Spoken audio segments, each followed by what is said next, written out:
കല്യാണ രൂപതയുടെ മൂന്നാമത്തെ ഇടയനും ആദ്യ ആർച്ച് ബിഷപ്പുമായി മാർ സെബാസ്റ്റ്യൻ വാണിയപുരയ്ക്കൽ പിതാവ് ഇന്ന് സ്ഥാനാരോഹണം നടത്തുകയാണ്. അദ്ദേഹത്തിൻ്റെ കുടുംബാംഗങ്ങൾ, അദ്ദേഹം കാഞ്ഞിരപ്പള്ളി രൂപതാംഗമാണ്. കാഞ്ഞിരപ്പള്ളിയിൽ നിന്ന് അദ്ദേഹത്തിൻ്റെ കുടുംബാംഗങ്ങൾ ഇന്ന് ബോംബെയിൽ ഈ ദിവസങ്ങൾ എത്തിയിട്ടുണ്ട്. വളരെ സന്തോഷത്തോടെ പ്രാർത്ഥനയോടെ ആ കുടുംബാംഗങ്ങളെല്ലാം നാട്ടിൽ നിന്ന് ബോംബെയിൽ എത്തിച്ചേർന്നിരിക്കുകയാണ്. ഈ കുടുംബാംഗങ്ങൾക്കൊപ്പം ഈ ഒരു വളരെ അനുഗ്രഹീതമായ ഈ ചടങ്ങിനെക്കുറിച്ച്, ഈ ഒരു ദൈവത്തിൻ്റെ വലിയ പദ്ധതിയെക്കുറിച്ചുള്ള ഇവരുടെ പ്രതീക്ഷകളും സന്തോഷവും ഒക്കെ നമുക്ക് കേൾക്കാം. ഈ ഒരു സമയത്ത് നമുക്ക് കുടുംബാംഗങ്ങൾ നമ്മുടെ കൂടെ ചേരുകയാണ്. ആദ്യം പിതാവിൻ്റെ സഹോദരൻ നമ്മുടെ കൂടെയുണ്ട്. അങ്ങൊന്ന് പരിചയപ്പെടുത്താമോ? ഞാൻ പിതാവിൻ്റെ മൂത്ത സഹോദരനാണ്. റൈറ്റ്. ഈ ഒരു സമയത്ത് എന്താണ് മനസ്സിലേക്ക് വരുന്നത്? പിതാവിൻ്റെ ആ വിനയത്തെക്കുറിച്ച് മാത്രമാണ് എനിക്ക് കൂടുതലായിട്ട് പറയാനുള്ളത്. തീർച്ചയായിട്ടും മറ്റുള്ളവരെ കേൾക്കുന്നതിനും അവരുടെ കാര്യങ്ങൾ എന്തെല്ലാം വിഷമഘട്ടങ്ങളുണ്ടെങ്കിൽ അത് പറയുമ്പോൾ വളരെ സൗമ്യതയോടുകൂടി അത് കേൾക്കുകയും അതിനുശേഷം വളരെ വാത്സല്യത്തോടു കൂടി നമ്മുടെ തോളിൽ തട്ടി എല്ലാം ദൈവത്തിന് സമർപ്പിച്ച് പ്രാർത്ഥിക്കുവാനായിട്ട് പറയും. അത് ഞങ്ങൾക്ക് ഏത് വിഷമഘട്ടത്തിലാണെങ്കിലും നല്ലൊരു ആശ്വാസം നൽകുന്ന കാര്യമാണ്. ഇപ്പം 10 പേരടങ്ങുന്ന ഒരു കുടുംബമാണ് അല്ലേ? 10 മക്കളുള്ള ഒരു കുടുംബമാണ്. ഞാൻ മനസ്സിലാക്കിയിടത്തോളം പിതാവിൻ്റെ ഫാദറിന് 102 വയസ്സ്. അദ്ദേഹം ഇന്ന് കല്യാണത്തിൽ എത്തിയിട്ടില്ല. അപ്പം കുടുംബാംഗങ്ങളെ ഒന്ന് പരിചയപ്പെടുത്തി. ഇപ്പം ഇവിടെ ആരെങ്കിലും ഉണ്ടെങ്കിൽ അവരെയും കൂടി ഒന്ന് പരിചയപ്പെടുത്താം. ഇപ്പോൾ ഉള്ളതിൽ മൂത്ത ചേട്ടന് എത്തിയില്ല. അദ്ദേഹത്തിന് ശാരീരിക ബുദ്ധിമുട്ടുകളുണ്ട്. രണ്ടാമത്തേത് കുഞ്ഞപ്പിയേട്ടൻ, അങ്ങേയറ്റത്ത് നിൽക്കുന്നയാളാണ്. മൂന്നാമത്തെ ആൾ തോമച്ചൻ. നാലാമത്തെ ആൾ ജോർജസനാണ്. അച്ഛൻ അമേരിക്കയിലാണ്, വന്നിട്ടുണ്ട്. പിന്നെ പെങ്ങളായിരുന്നു, പെങ്ങൾ മരിച്ചുപോയി. അതിന് തൊട്ടയാൾ ഞാൻ. പിന്നീടുള്ളത് മേരി. പിന്നീടുള്ളത് പിതാവാണ്. അതിനുശേഷം ഏറ്റവും ഇളയ അനിയൻ ആൻ്റണി വീട്ടിൽ ഉള്ളത്. അപ്പോൾ എല്ലാവരും കുടുംബത്തോടെ അല്ലേ, എല്ലാവരുടെയും ഒരു വലിയൊരു സന്തോഷത്തോടെയുള്ള മുഖങ്ങളാണ് നമുക്ക് കാണുന്നത്. എല്ലാവരുടെയും ഒരു സാന്നിധ്യം നമുക്കിവിടെ കാണാൻ പറ്റുന്നുണ്ട്. എൻ്റെ പേര് സിസ്റ്റർ ലിൻസ് എന്നാണ്. ഞാൻ പിതാവിൻ്റെ രണ്ടാമത്തെ ചേട്ടൻ്റെ മോളാണ്. മൂത്ത മകളാണ്. കാഞ്ഞിരപ്പള്ളി പ്രിൻസിലെ സിസ്റ്ററാണ്. ഞാൻ സ്കൂളിൽ പഠിപ്പിക്കുകയാണ്. ഈ ഒരു നിമിഷത്തെക്കുറിച്ച് എന്താണ്? വളരെ വലിയൊരു ആകാംക്ഷയോടെ കാത്തിരിക്കുകയാണ് അല്ലേ? പ്രാർത്ഥനയോടെ കാത്തിരിക്കുകയാണ്. എന്താണ് സിസ്റ്ററിന് പറയാനുള്ളത്? വളരെ ഒരു വലിയ ദൈവാനുഗ്രഹമായിട്ടാണ് ഇത് കാണുന്നത്.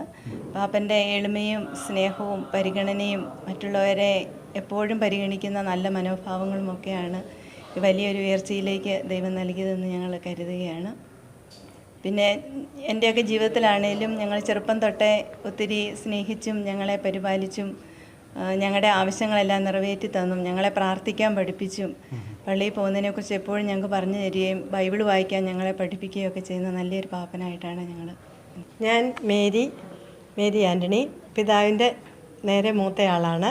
എന്ത് തോന്നുന്നു? എന്തെങ്കിലും ഒരു പിതാവുമായിട്ട് ബന്ധപ്പെട്ട് എന്തെങ്കിലും ഒരു ഓർമ്മയിലുള്ള എന്തെങ്കിലും ഇൻസിഡൻറ്റുകളോ അല്ലെങ്കിൽ എന്തെങ്കിലും കാര്യങ്ങളോ ഓർക്കുന്നുണ്ടോ? ഏത് വഴി പോയാലും ആ വഴിയിലുള്ള ബന്ധസ്വന്തങ്ങളെല്ലാം ഓർത്ത് വിളിക്കുകയും ഓർമ്മപ്പെടുത്തുകയും ചെയ്യും. അതോടൊപ്പം തന്നെ ഞങ്ങളുടെ വിവാഹ വാർഷികം, പിറന്നാൾ, മക്കളുടെ പിറന്നാൾ, അവരുടെ വിവാഹ വാർഷികം, അവരുടെ കൊച്ചുമക്കളുടെ എല്ലാം ഓർത്ത് കൃത്യമായിട്ട് വിളിക്കും. പിന്നെ അമ്മയും ചേച്ചിയും ഞങ്ങളോടൊപ്പം ഇപ്പോൾ ഇല്ലെങ്കിലും അവരെക്കുറിച്ചുള്ള ഓർമ്മ എപ്പോഴും നിലനിർത്തിക്കൊണ്ടാണ് ഇരിക്കുന്നത്. അത് തൊട്ടടുത്ത ദിവസം കല്ലറയിൽ പോയി പ്രാർത്ഥിക്കുകയും ഒക്കെ ചെയ്ത് അത് ഞങ്ങളെ കൂടി അതിനകത്തോട്ട് പങ്കെടുപ്പിച്ചു. അങ്ങനെ അവരെ ഒട്ടും വിസ്മരിച്ചിട്ടില്ല. എപ്പോഴും അവരുടെ ആ ഒരു ഓർമ്മയും സാന്നിധ്യവും ഞങ്ങളോടൊപ്പം ഉണ്ടെന്നുള്ള ആ ഒരു സന്തോഷം, അവർ സ്വർഗത്തിലിരുന്ന് ഇത് കാണുകയും സന്തോഷിക്കുകയും ചെയ്യുന്നു എന്നുള്ള ഒരു ധന്യ നിമിഷവും കൂടിയാണ്. എൻ്റെ പേര് തോമാച്ചനാണ്. ഞാൻ പിതാവിൻ്റെ ആകെ ഉള്ള ഒരേ ഒരു അമ്മാവൻ്റെ മകനാണ്. തിരുവമ്പാടിയാണ് വീട്. പിതാവിനെ പറ്റി പറയുമ്പോൾ, പിതാവ് മലബാറിലേക്ക് വരികയാണെങ്കിൽ ഒരുവിധം വളരെ ദൂരെയുള്ള ബന്ധക്കാരുടെ അടുത്ത് പോലും എല്ലാ വീടുകളും കവർ ചെയ്യും. അതാണ് പിതാവിൻ്റെ ഒരു പ്രത്യേകത. അത് തന്നെയല്ല, ആ കയറുന്ന വീട്ടിലെ ആൾക്കാരുടെ മുഴുവൻ പേരുകളും അവരിപ്പോൾ എന്ത് ചെയ്യുന്നു അല്ലെങ്കിൽ ഏത് അവസ്ഥയിൽ എത്തി എന്നുള്ളത് വരെ പിതാവ് നല്ല ഓർമ്മയാണ്. ഓരോരുത്തരുടെയും പേരെടുത്ത് പറഞ്ഞ് ചോദിക്കും, അവരെന്ത് ചെയ്യുന്നു, ഇവരെന്ത് ചെയ്യുന്നു. അത്രയും ഓർമ്മശക്തി വേറെ ആർക്കുള്ളതായിട്ട് എനിക്കറിയില്ല. ഭയങ്കര കഴിവ് തന്നെയാണത് പിതാവിൻ്റെ. എല്ലാവരും ഒരേപോലെ പരിഗണിക്കും. ഒരാളെപ്പോലും വിട്ടുപോകാതെ, ഒരു ചെറിയ കുട്ടിയാണെപ്പോലും അതിനെപ്പോലും വിട്ടുപോകാതെ അതിൻ്റെ പേരെടുത്ത് പറഞ്ഞിട്ട് ചോദിക്കും അവരെന്ത് ചെയ്യുന്നു. ഇപ്പോൾ നല്ല ഓർമ്മശക്തിയാണ്. അതുപോലെ വളരെ സ്നേഹമാണ്. എല്ലാവരും പുറത്ത് തൊട്ടി തലോടിയിട്ട് ഒന്ന് ചെറിയ കൊട്ടൊക്കെ കൊട്ടിട്ട് പോകുള്ളൂ. എല്ലാവരും തൊട്ട് സാന്ത്വനിപ്പിക്കുന്ന ഒരു പിതാവാണ്. നല്ലൊരു പിതാവാണ്. തോമാച്ചനെ വിളിക്കുന്ന തോമസ് കൂടി കൂടെയുണ്ട്. എങ്ങനെ ചെറുപ്പത്തിൽ പിതാവിൻ്റെ പിതാവ് വൈദികനൊക്കെ ആകുന്നതിന് മുമ്പ് പിതാവിൻ്റെ പല കാര്യങ്ങൾ അങ്ങ് ഓർത്തെടുക്കുന്നുണ്ടായിരുന്നു. എന്താണ് അതിനെക്കുറിച്ച് പറയാനുള്ളത്? പിതാവിന് 10 വയസ്സുണ്ടായിരുന്നപ്പോഴാണ് എൻ്റെ വിവാഹം. അപ്പോൾ ചേച്ചിയൊക്കെ വലിയ കാര്യമായിരുന്നു. അതുപോലെ എല്ലാ ദിവസവും പള്ളിയിൽ പോകും. പള്ളിയിൽ പോയിട്ട് അച്ഛൻ്റെ ബൈക്കിൻ്റെ പുറകിൽ കയറിയിരുന്നാണ് പോകുന്നത്. എനിക്കതൊക്കെ വലിയ ഇഷ്ടമുള്ള കാര്യങ്ങളായിരുന്നു. ഞങ്ങളെയും നല്ല രീതിയിൽ പള്ളിയിൽ പോകുന്ന കാര്യത്തിലേക്ക് ഉത്സാഹിപ്പിക്കുകയും എല്ലാ ദിവസവും ഞങ്ങളും പള്ളിയിൽ പോകും. നമ്മളെ കൂടി മോട്ടിവേറ്റ് ചെയ്യും അല്ലേ, നമ്മളെ കൂടി പ്രോത്സാഹിപ്പിച്ച് പള്ളിയിൽ കൊണ്ടുപോകുന്ന ഒരു പ്രകൃതമായിരുന്നു. അതെ അതെ, അതാണ് ഞങ്ങളിപ്പം പോകുന്നതിന് കാരണവും. കാഞ്ഞിരപ്പള്ളി രൂപതയ്ക്കും വാണിയപ്പള്ളി കുടുംബത്തിനും അതുപോലെ തന്നെ നമ്മുടെ കേരളത്തിലെ എല്ലാ ആളുകൾക്കും ഈ മഹാഭാഗ്യത്തിൽ സന്തോഷിക്കുന്നു. അതിൽ പങ്കുചേരാൻ സാധിച്ചതിന് ഞങ്ങൾക്കും അതിയായ സന്തോഷമുണ്ട്. പിതാവിൻ്റെ ഒരു കുടുംബാംഗമാണ്. പിതാവിനെക്കുറിച്ച് ഓർക്കുമ്പോൾ വളരെ നല്ല ഒത്തിരി ഓർമ്മകളുണ്ട്. നമുക്കൊത്തിരി എല്ലാം പറയാൻ സമയമില്ല. എന്നിരുന്നാലും പിതാവിൻ്റെ ആ ലാളിത്യവും എല്ലാവരെയും പേര് ചൊല്ലി പരിഗണിക്കുന്ന ആ സ്വഭാവം ഞങ്ങളെയൊക്കെ ഒത്തിരിയധികം സ്വാധീനിച്ചിട്ടുണ്ട്. ഈ കല്യാൺ രൂപതയുടെ സാരഥ്യം ഏറ്റെടുക്കുന്ന ഈ അവസരത്തിൽ വളരെ വലിയ ഒരു ഉത്തരവാദിത്വമാണ്. അത് ചെയ്യാനുള്ള എല്ലാവിധ ദൈവാനുഗ്രഹവും പ്രാർത്ഥനയും അദ്ദേഹത്തിനുണ്ടാവട്ടെ എന്ന് എല്ലാ കുടുംബാംഗങ്ങളുടെയും പേരിൽ ആശംസകൾ. പിതാവിൻ്റെ മൂത്ത ചേച്ചിയുടെ കുടുംബത്തിലെ അംഗമാണ്. ബാംഗ്ലൂരിൽ നിന്ന് വന്നതാണ്. ഈ ധന്യമുഹൂർത്തത്തിൽ പങ്കെടുക്കാൻ സാധിച്ചത് വലിയായ ദൈവാനുഗ്രഹമായിട്ട് കണക്കാക്കുന്നു. അതുപോലെ പിതാവിൻ്റെ എളിമയോടുള്ള എല്ലാവരോടുള്ള സമീപനം അത് നമുക്ക് മറക്കാൻ പറ്റില്ല. അങ്ങനെ വലിയൊരു ദൈവാനുഗ്രഹമായിട്ട് കണക്കാക്കുന്നു. ഞാൻ കല്യാൺ രൂപതയുടെ അംഗമാണ്. ബോംബെ താമസിക്കുന്ന എൻ്റെ നാത്തൂൻ്റെ ആങ്ങളെയാണ് പിതാവ്. എനിക്ക് ഇവിടെ വന്ന് സഹകരിക്കാൻ അവസരം കിട്ടിയതിന് വളരെ നന്ദി പറയുന്നു. ഞാൻ പിതാവിൻ്റെ ചേട്ടത്തിയാണ്, ചേട്ടൻ്റെ ഭാര്യയാണ്.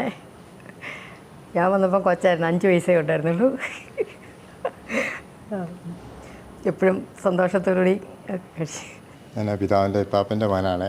ഞങ്ങൾ ഒരേ സഹപാഠികളാണ്. 1 മുതൽ 10 വരെ ഞങ്ങൾ ഒരേ സ്കൂളിൽ ഒരുമിച്ച് ഞങ്ങൾ പോയവരാണ് തൊട്ട്. അപ്പോൾ എന്നെ കൂട്ടിക്കൊണ്ടാണ് എപ്പോഴും പോയി. ഞങ്ങൾ അത്രയ്ക്ക് ഞങ്ങൾ കൂട്ടുകാരായിരുന്നു. അതുപോലെ തന്നെ പള്ളിയിലാണേലും സ്കൂളിലാണേലും പള്ളി മോണാക്റ്റ്, അങ്ങനെ വേദാർത്ഥനാണേലും പ്രസംഗം, ബൈബിൾ പാരായണ, ഇതിനുള്ളിലെല്ലാം ഫസ്റ്റായിരുന്നു. അപ്പോൾ അന്ന് മുതൽ എനിക്കൊരു തോന്നലുണ്ടായിരുന്നു ഇത് ദൈവവിളിക്കായിട്ട് പിതാവ് എത്തിപ്പെടും എന്നുള്ളത്. അപ്പം എൻ്റെ കുടുംബാംഗങ്ങളിൽ എല്ലാവരുടെയും ആശംസകൾ ഞാൻ നേരുന്നു. പിതാവിൻ്റെ ഇപ്പാപ്പൻ്റെ മകളാണ് ഞാൻ. പിതാവ് വീട്ടിൽ വന്ന് കൊച്ചിലെ അച്ഛനാകാൻ പോകുന്നതിന് മുമ്പ് വീട്ടിൽ വന്ന് കിടക്കുകയും എന്നെ അങ്ങോട്ട് കൂട്ടിക്കൊണ്ട് പോവുകയൊക്കെ ചെയ്യുമായിരുന്നു. പിതാവിന് വലിയ ഇഷ്ടമായിരുന്നു ഇങ്ങോട്ട് വരാനും കൊണ്ടുവിടാനും ഒക്കെ. പിന്നെ ഞങ്ങളുടെ ഇടവകയിൽ നിന്നാണ്, മുളങ്ങുന്ന ഇടവകയിലായിരുന്നു അവസാനമായിട്ട് ഇരുന്നത്. അവിടുന്ന് അണിങ്ങോട്ട് എറണാകുളത്തിന് പോകുന്നത്. പിന്നെ ഞങ്ങളെ അവിടെ ബൈബിൾ വായിക്കാനും പഠിപ്പിക്കാനും സമ്പൂർണ്ണ ബൈബിൾ വായിക്കാനും എല്ലാം പഠിപ്പിച്ച പിതാവാണ്. അതുകൊണ്ട് മുളങ്ങുന്നവള്ളി അച്ഛൻ എല്ലാവർക്കും ബൈബിൾ വായിക്കാനൊക്കെ വലിയ ഇഷ്ടമാണ്. പിതാവിനും പിതാവിൻ്റെ ജ്യേഷ്ഠൻ ജോർജച്ചനും ഞങ്ങളുടെ ചാച്ചനും ഞങ്ങളെക്കാൾ അധികമായിട്ട് സ്നേഹിക്കുന്നത് ചാച്ചൻ്റെ സഹോദരങ്ങളുടെ മക്കളോടാണ്.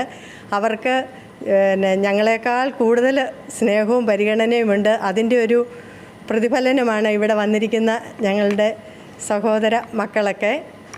അപ്പോൾ അത് പറയാതിരിക്കാൻ പറ്റത്തില്ല. ഞങ്ങൾ സ്നേഹിക്കുന്നതിലും കൂടുതലാണ് അവരെല്ലാവരും ഇവരെ സ്നേഹിക്കുന്നത്.